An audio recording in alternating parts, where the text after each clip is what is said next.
আপু, আপু তাড়াতাড়ি আয়, ঈশান ভাই আসছে। কেন?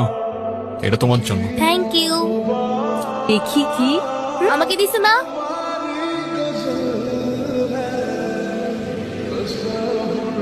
আসসালামু আলাইকুম। ওয়ালাইকুম আসসালাম। বসো। বাবা, ও ঈশান।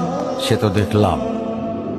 কি করো তুমি? এলএলবিতে লাস্ট ইয়ারে আছি। স্টুডেন্ট। তোমার উদ্দেশ্যটা কিন্তু আমি বুঝতে পারছি। তোমাদের মতো ছেলেরা কেন আমাদের মতো বিজনেসম্যানের মেয়েকে টার্গেট করে, কিসের লোভে জানা আছে।